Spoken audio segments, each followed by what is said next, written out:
So solving for theta, you're going to get sine theta by itself, and then you need to find your reference angle. Now, your reference angle, you always find your reference angle by doing sine inverse of positive 2/3, because your reference angle is based on a triangle. If sine is negative, you don't have to draw this, but one answer is going to be in quadrant 3, and one answer is going to be in quadrant 4. And you could label your reference angle in both. And if sine is the opposite over hypotenuse in this triangle, you know that your opposite side length is 2, your hypotenuse length is 3. And so how would you find that angle if you went back to grade 10 math? You'd do sine inverse of 2/3. Now that you have that reference angle, now we just need to say what are the angles in quadrant 3 and quadrant 4. 3.87 and 5.55. So notice in both of these cases I chose negative angles on purpose. Again, you get tan by itself, it's -3/8. That is not on your unit circle. So we have to find our reference angle by doing tan inverse of tan inverse of +3/8. And then once you get your reference angle, where is tan negative? Which quadrants? Quadrant 2 and quadrant 4.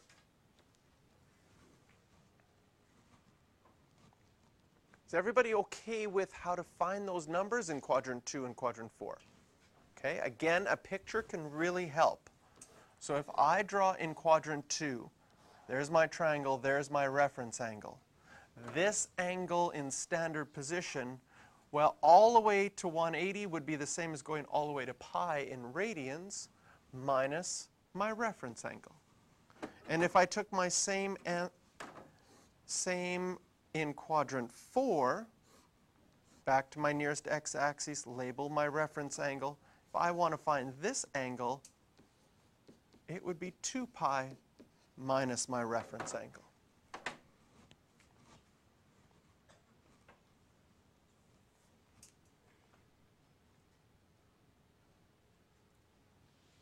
Lots and lots of questions that change it to radians, but we're doing the same thing that we did in grade 11 trig with the different quadrants. Now it's just in radians instead of degrees. When you did this in grade 11, you would have done 360 degrees minus your reference angle. Now you're doing 2 pi minus your reference angle. Okay, next to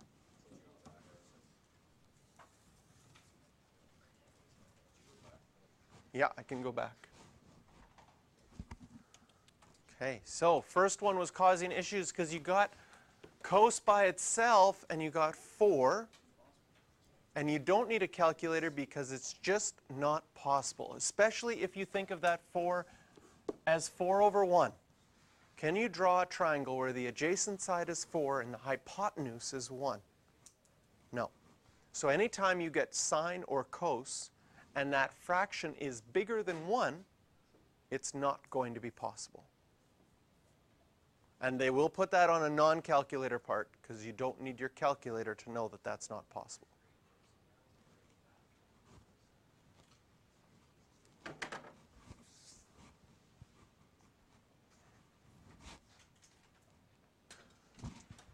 First of all, get tan by itself. -1/√3. Is that on your pie plate? Yes. Because if you rationalize that, you will get -√3/3. So in grade 12, you do not have to rationalize, but it's expected that you know how to do that. So if you get an answer like this, you can recognize it.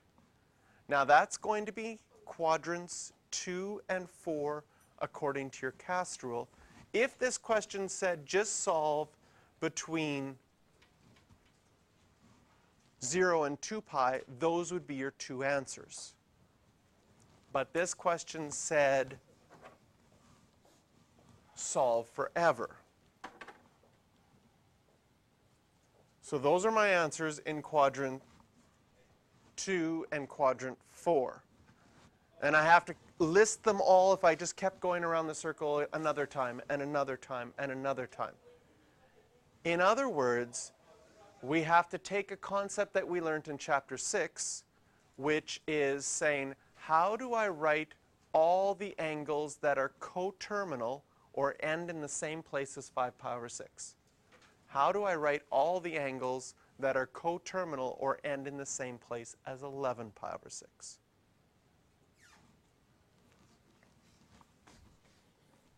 Okay.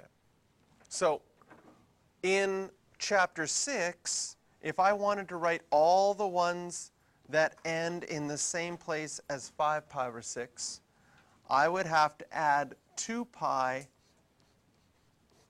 or subtract 2 pi as many times as I wanted.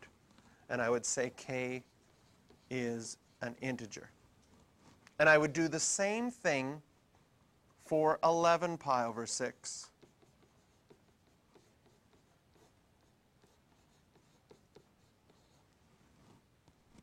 Where k belongs to everything.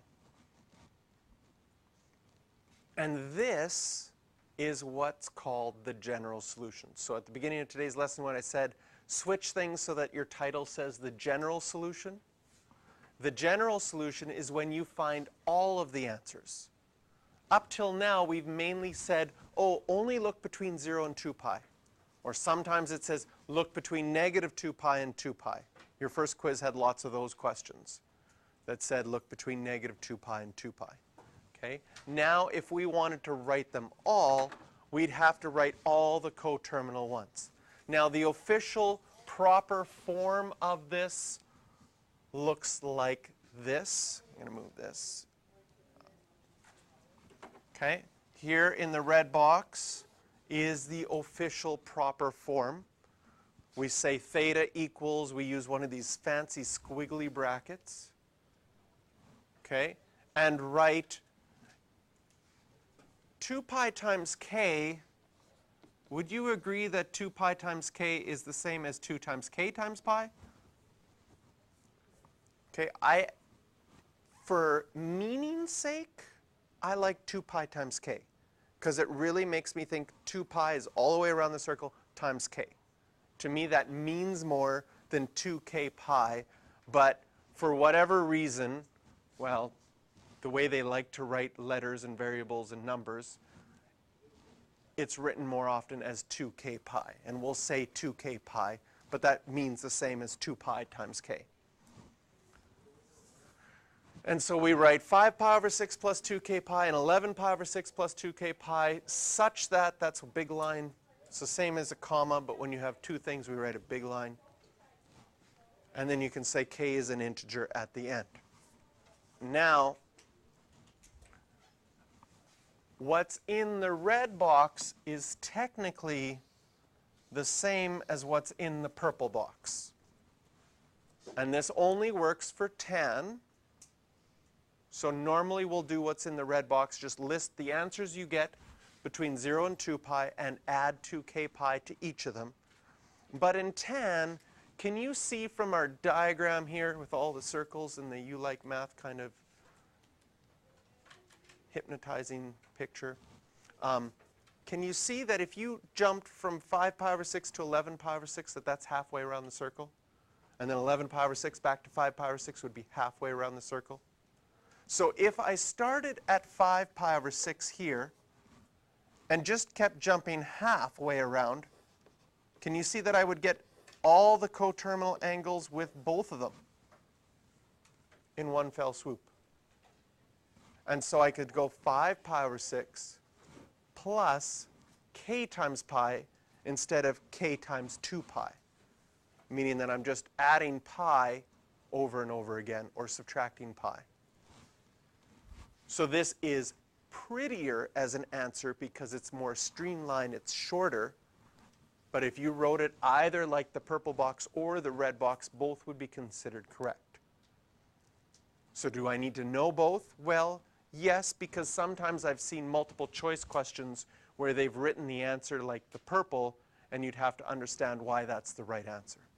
And sometimes I've seen it written like, if you had to solve it, I'd probably suggest It's going to be easier just to do it as in the red box because that's what we've done all the way. So at the top of your next page, we're going to summarize what we saw here in Part D, which is what do you do when you have a question that says find the general solution, or it tells you the domain is everything. So you can do this on the top of page 574.